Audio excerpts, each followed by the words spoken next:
Every year during the holidays, I can guarantee that all of you will see Santa Claus with the Coke in his hands. Whether he's on a billboard, a poster, magazine, or commercial, Santa Claus and Coke always make sure to have a huge present during Christmas time. The full story between Father Christmas and Coke is fascinating. Some have assumed that Santa wears red because of Coke, and some even think that Coca-Cola invented Santa Claus. While those rumors are false, there is no doubt that Coke shaped the modern image of Santa Claus into what we know him as today, and have commercialized him like no other brand has done before. And today, I'm covering the full story between Coke and Santa, from the origins of Santa himself to how one Coca-Cola artist completely transformed Santa into what he is today.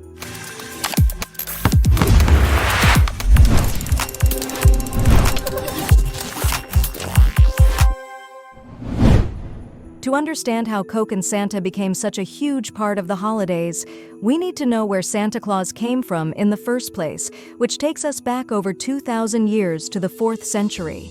During this time, this is what Santa Claus looked like. While obviously lacking all of the key features of our version of Santa, these religious depictions of Santa all had the same role as him, giving out presents. The first story of Santa involved a 4th century Greek hero named Saint Nicholas, a Turkish bishop that gave secret gifts to the poor and did other good deeds like saving single women from being prostitutes. Over centuries, the image of Santa transformed drastically, but it wasn't until the 1860s that our version of Santa started appearing in history. All thanks to two people, Clement Moore and Thomas Nast. First, we have Clement Moore. Clement was a poet from New York City who wrote the world-famous "'Twas the Night Before Christmas" poem.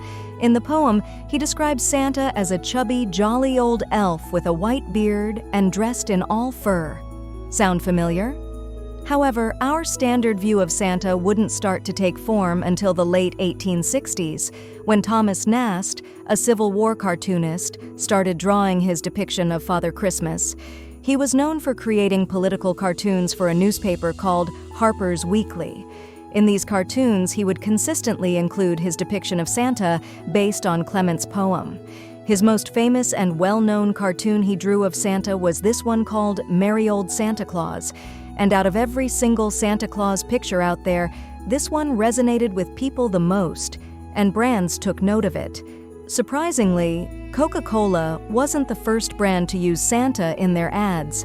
The first trace of Santa in any form of advertising dates back to 1868, when the U.S. Confection Company used him in an ad for sugar plums. Then, in 1885, he appeared in an ad for Ivory soap. But the most notable use of Santa came in 1915, when a company called White Rock Beverages became the first drink brand to use him in advertising. And it would be these ads from White Rock that would inspire Coca-Cola to use Santa in their ads. The question is, how did Coca-Cola become the one brand to be so intertwined with Santa? To find the answer, we need to take a look at Coke during the chilly winters of the 1930s. At the time, Coke was facing a major issue during the holiday season. What was that issue? Well, they couldn't sell Coke during the winter. Coke was only known for being a summer beverage, so when the holidays arrived, their sales slumped drastically because a cold Coke didn't seem appetizing to consumers during the winter. So how were they going to convince people to drink soda during the holidays? The answer? Santa Claus. In 1931, Coke's advertising executive set out to find an artist that could create a wholesome, lovable, and symbolic image of Santa for their ads.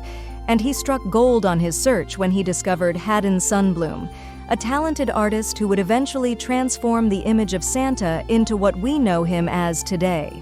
Coca-Cola paid Haddon $1,000 to create an oil painting of Santa for Coke to use in their ads.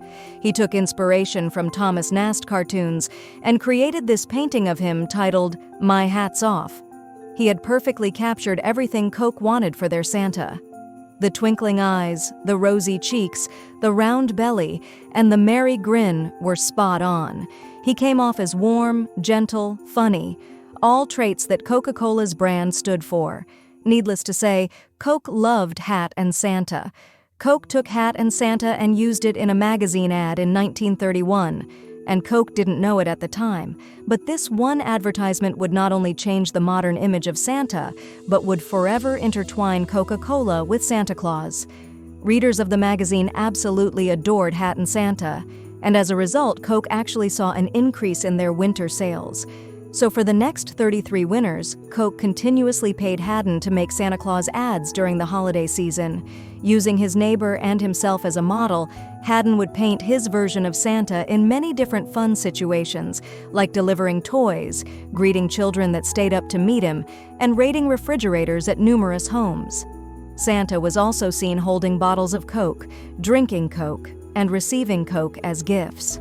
Coca-Cola's winter sales continued to skyrocket, but at the same time, they were completely changing American culture. Coke's magazine ads, billboards, and store displays were, for many Americans, their primary exposure to the modern image of Santa Claus. Sundblom's paintings fiercely captured the public's imagination, and as a result, millions of Americans started to associate Hatton's paintings with what they thought Santa should look like. And sure enough, everyone started to agree that Santa was a jolly, fat, and red suit-wearing guy who gave out presents, and of course loved to drink Coke. The cultural impact of Hatton's paintings was so big that Santa developed a fan base of observant fans.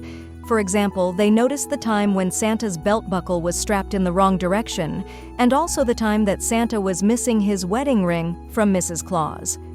Children even started to leave out Coke at night on Christmas Eve, all because of Hatton's ads.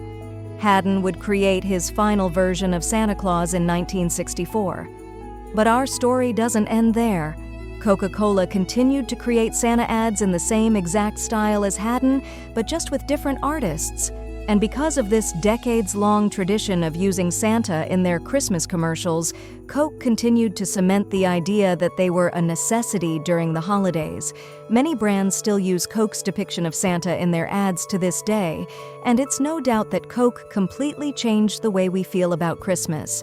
While Coke didn't invent Santa, it is certain that Coca-Cola not only changed the image of Santa Claus forever, but commercialized them in a way no other brand has ever done before. Drop your thoughts in the comments below, and don't forget to like, subscribe, and hit that bell icon for more mind-bending tech updates. See you next time.